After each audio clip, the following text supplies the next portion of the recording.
So here we have the big guy, a little over a year old now. And that piece of driftwood is over 75 years old. It was hanging on the family wall for my entire life, 70 years. Christmas cards, Easter eggs. And now it's in the aquarium, along with petrified wood. So we have driftwood and we have petrified wood. So this is a tank of time. Tank of time. This was once living flesh. Well, not flesh, but cellular growth.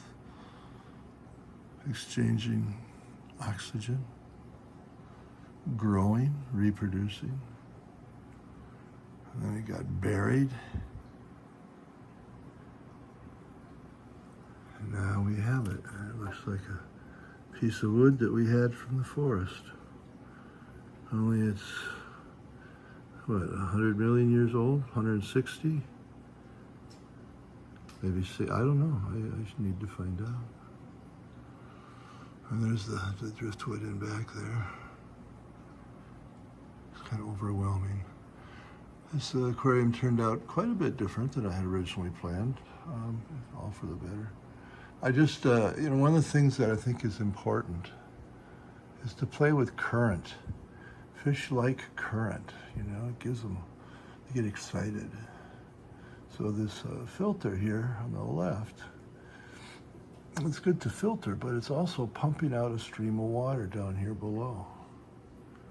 So there's water coming out, and these fish just dig it, especially these guys. These are rainbows, but see, the gourami comes up, he wants to swim against the current.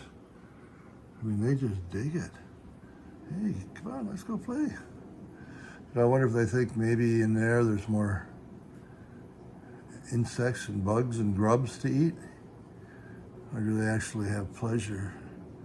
Now these clown loaches, that big guy there, he would do it for pleasure. Those guys are a completely different type of fish than everybody else in here. Completely different. He's the king of the tank. That's his throne right there. He sits up there and he watches everything. He just kind of runs the show. Now he disappears at night. They have all kinds of hiding places around and under the wood and behind the rocks, under some trees or big bushes. They just completely disappear at nighttime.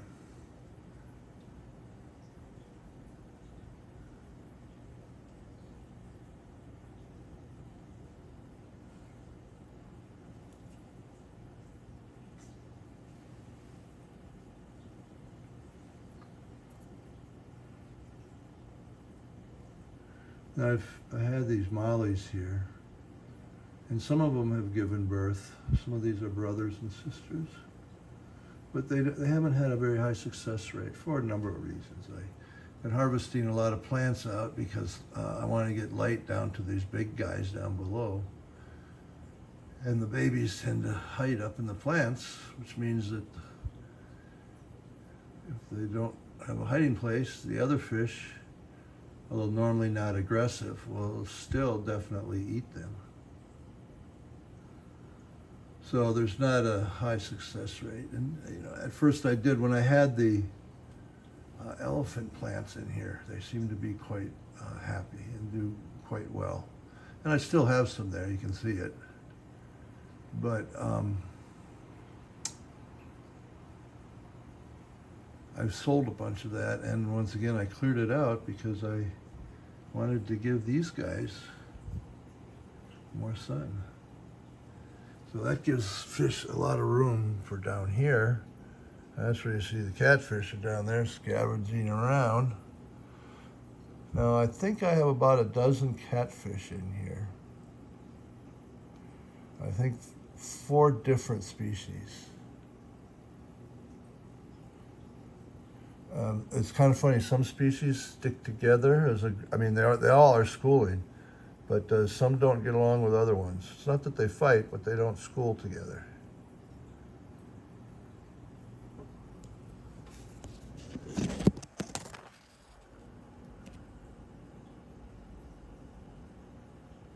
So we have a lot of current in this aquarium. So I'm trying to reproduce like along a river.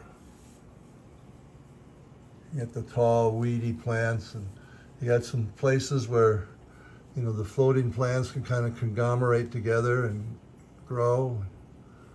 Fish are underneath, they got roots to hide in. And if you look up here, of course, then you see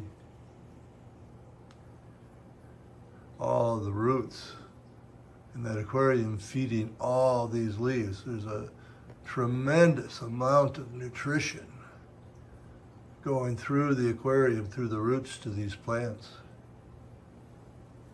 I probably should be feeding more fertilizer. I really think I need to speed it up a little bit. I use Seachem, whatever, and then Aquarium Co-op. A lot of bad publicity on Seachem because of chemicals and how the company actually treats their customers. Aquarium Co-op is quite expensive, but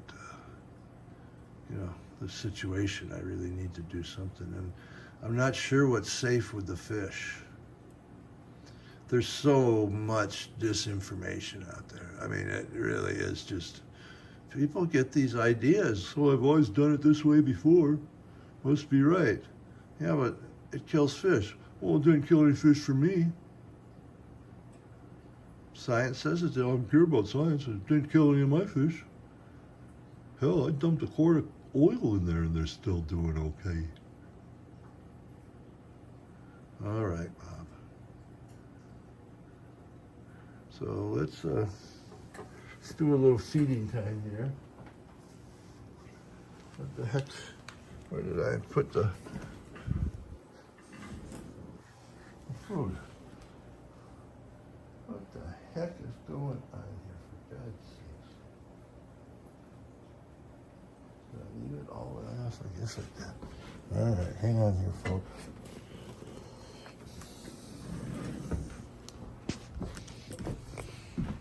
Mr. Production Manager here. So this is what we're going to feed him.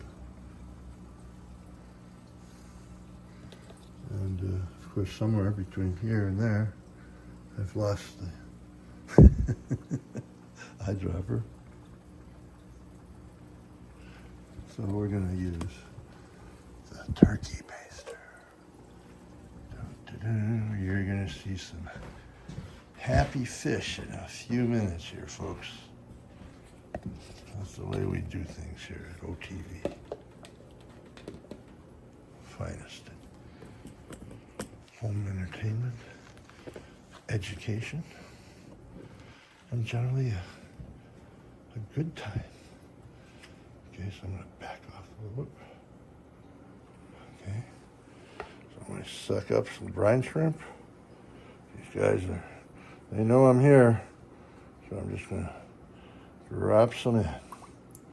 Now let's see what the heck is going to happen here. And these guys all just go nuts for it. This is probably their favorite treat. And dropping it into the current adds so much more fun because it shoots it out all over the place. And then I like to drop some up here for the surface feeders so they get some.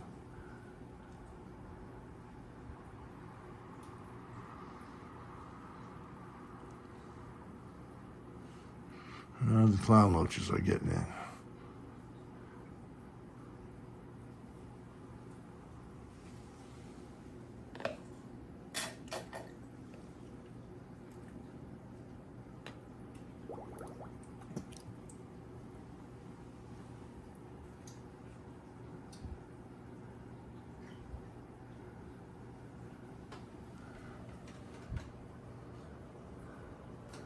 See how the water flows? How they swim in it? That's physics. That's our existence. It's humanity. It's everything right there. That's all we are. We're just flowing like that. We're just big drops in a big ocean, a big thick soup of time and dimensions and other times and other dimensions. We're just like the current in there. We're just bubbles in that current. Part of the flow, the cosmic flow. And there you're seeing it right there. Fish going after the food against the current. The cosmic flow of life, of all existence, all of space, all of the universe. Our universe is just a bubble in another cosmic soup. Because the cosmic soup is infinite, infinitely big, infinitely small, because it's beyond our dimensions. You're seeing it right here. So let's dump in the rest of this. Well, let's see what happens here. Step back. See the big picture. See that?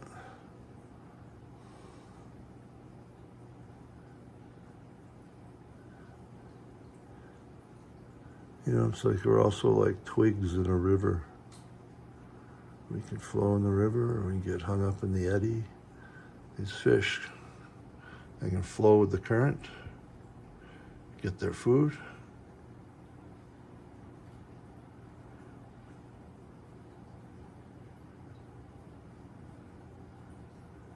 Or go off on their own. Eventually they get in the current though.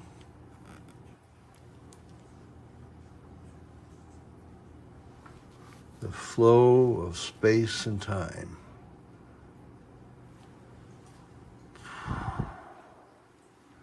Now envision that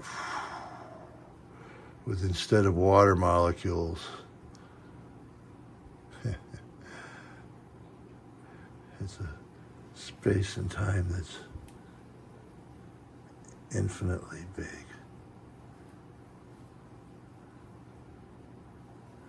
Repeating itself. Everything repeats itself at every scale, at every point in time.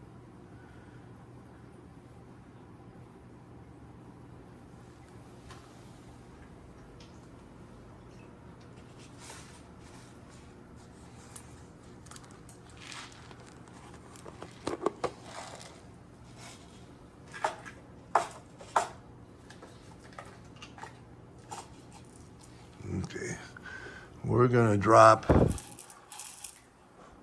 some catfish pellets. And I like it when it goes down in the, whoa, a little too much, but oh, that's all right. So this stuff is generally weighted down. So this stuff likes to fall down. So that's why they call it catfish, because it goes down to where they can eat it. They miss out a lot of stuff up here. There's our Krabinskus. I have a pair of them. There's the other one. Got a male and a female. Pretty much stay to themselves. They kind of live back there behind the log. They like to come out here to eat.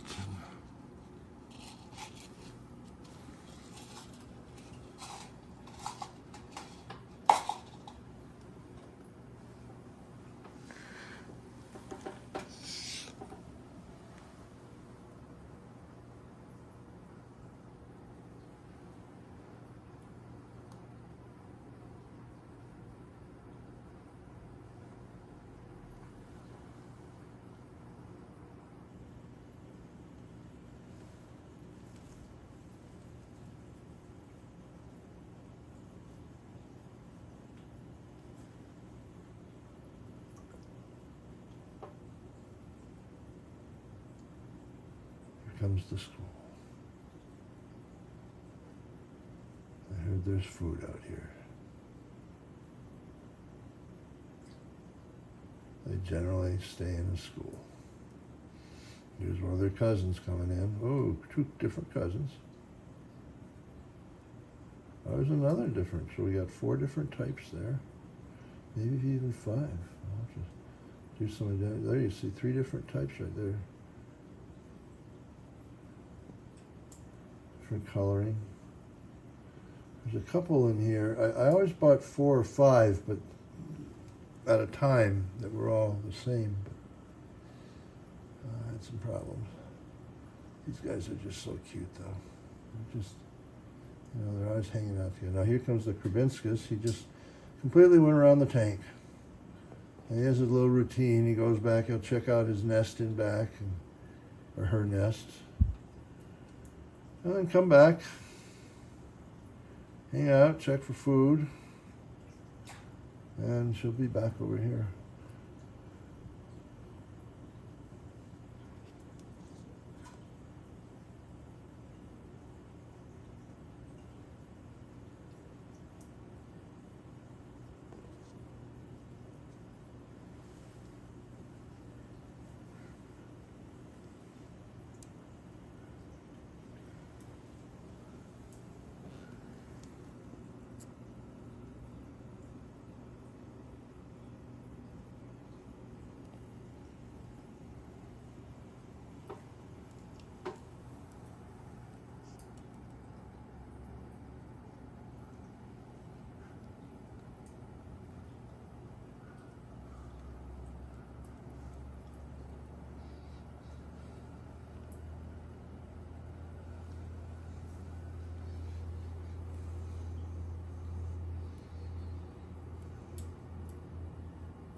These frog bits have kind of taken over the aquarium, and that's okay. As long as I keep them cleared out so I get light to these guys. So I'm always moving these out and then getting rid of them. I don't mind them back here in the swamp area. I'm purposely letting this completely go back there.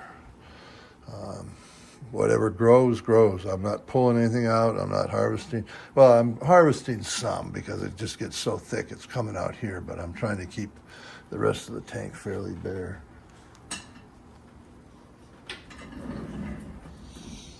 So let me take you around on the back side here.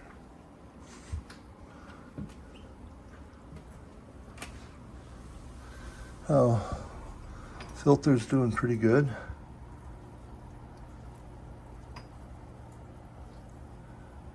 Very quiet.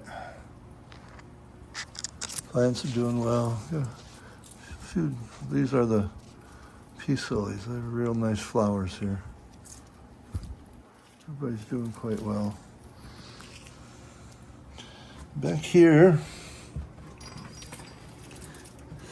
is the other half of the aquarium. And this is where the work is done.